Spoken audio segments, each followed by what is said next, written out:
participating in any writing challenges next month.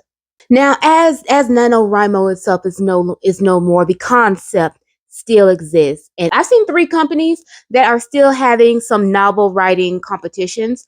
One being Pro Writing Aid, AutoCrit, and Readsy. I did sign up for 2, but I don't know like how closely I'm going to like follow along. I haven't decided yet.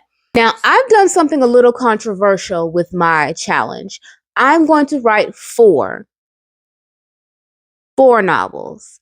Just me and my little manic brain.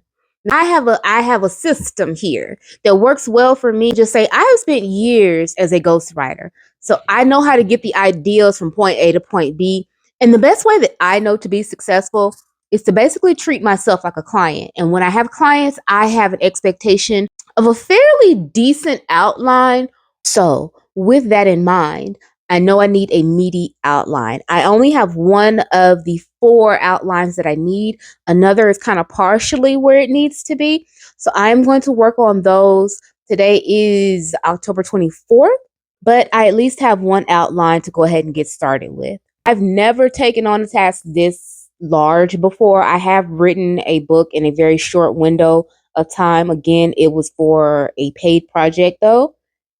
It was a paid project and it wasn't 30 days. So this is very ambitious of me. But I've done some work to kind of break it down in bite-sized pieces that make it make sense. Because for me, a large part of me not completing projects is simply being overwhelmed. And the more I'm prepared, the less likely it is that I will be overwhelmed. So of these 4 projects, I do know they are all romance. That kind of helps me keep my scope narrowed and concise. They're all romance.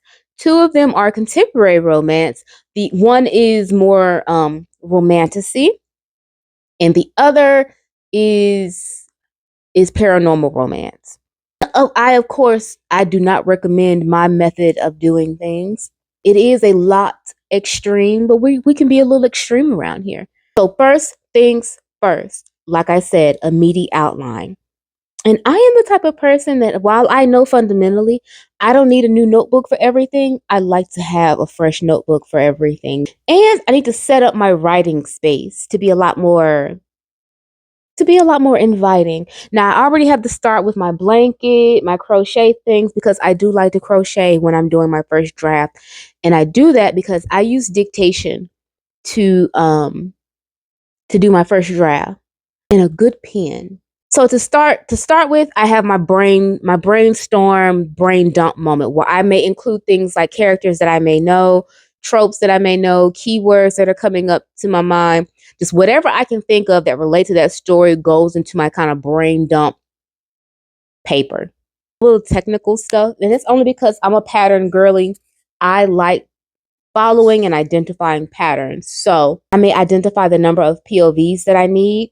And if I'm going to alternate, then I try to decide how many chapters, kind of get a gauge for word count. All of this is fast and loose. None of this is like written in stone. It just gives me a starting point. If we're starting from the baseline of 50,000, I'm aiming to write 200,000 words in the month of November. Also keeping in mind that I am not writing every day. For me, that's just not feasible. There are days where I just simply will not be available because my birthday is in the month of November and we have a holiday in that month as well. But I know that the only way I am going to really, really hit my goals is to be prepared. I've listened to books, I've read books, I've done the exercises. I've scoured YouTube for various other tips and tricks. I have linked down below a video that I did find very helpful with, because I like to have examples. Like, give me what the inciting incident is and then give me something like an example. And it really helps when it's a book that I am familiar with, because then my brain can kind of place like, oh, that's what that thing is. Now, that's not how I do my outlines, but if you are a person who likes to do your outline like that, I did link a video that I found very helpful below. I think the most important advice that I have for anybody who's trying to write a novel in a month is it's not the end of the world. And try to stay organized. Because those are the things that I have issue with. So those are the things that I will be focusing on to try to make sure that I don't use those things as an excuse for failure. Because I know I can do this.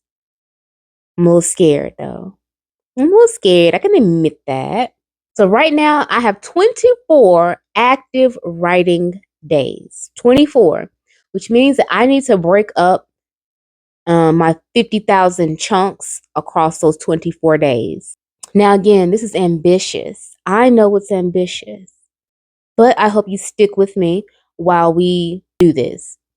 So now I'm going to move on to my second outline. This outline is for my romantasy story. So I already have some of the information that I need in order to kind of move forward in the story and kind of orient myself with who the characters are, the tropes, my non-negotiables. So come on. I said come on as if we were actually going somewhere, but I have these whiteboards set up in my office so that I can write down my thoughts. And here I'm just writing down the four projects that I'm going to be working on and the genre and kind of figuring out the math of what I need to do. And another thing I like to do is break out my calendar, figure out which days I'm going to be productive and which days I just know that I'm not. These days that I'm marking off, the 14th, I plan to go to a yarn event. The 15th and 16th, my cousins said they were going to come in town for my birthday. My actual birthday is the 17th. I know I'm not writing on those days.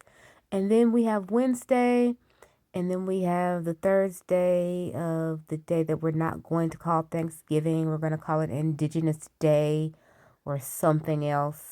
Something else. But I know I'm not working on those days. I'll be doing other stuff. So I need to make the most of the days that I'm actually going to be working. And it helps me to not be blindsided by what I need to do and what I don't need to do.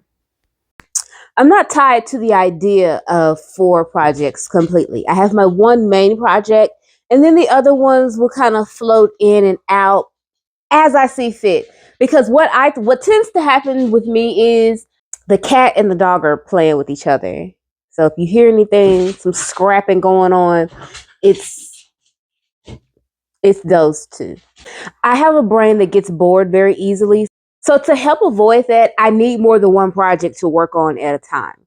Four is a lot. I'm not looking to finish all four, but if I do finish all four, that's great. Of the four ideas that I'm working with, one of them is kind of partially done. It's about 10,000 words, and the other three are completely new from the ground, starting at zero. Of the four projects that I'm popcorning through, two of them have outlines. The other two don't have outlines yet. I'm gonna work on that as I get to it.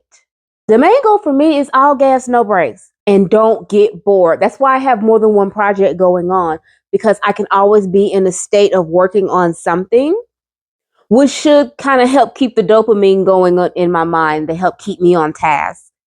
By the time I start a project, I'm usually already bored. I'm usually already bored with it, so it takes me forever to get back to it and get finished. Which is why I really want to challenge myself to not only get to the end, but keep going. Which is why it helps to have the multiple projects, and it helps to have that they're in different kind of micro genres, because my whole genre is romance, like I said, and between these four projects, they're on different ends of the spectrum, so it's really easy for me to help keep track. So I haven't decided if I'm going to break it up between like morning and evening, one project all the way through, and then start the next. I haven't decided yet. But yeah, everybody has a method. This is just one of the many methods that I use to kind of get from point A to point B. Thank you for joining me and for tuning into my journey to writing a novel, writing a few novels.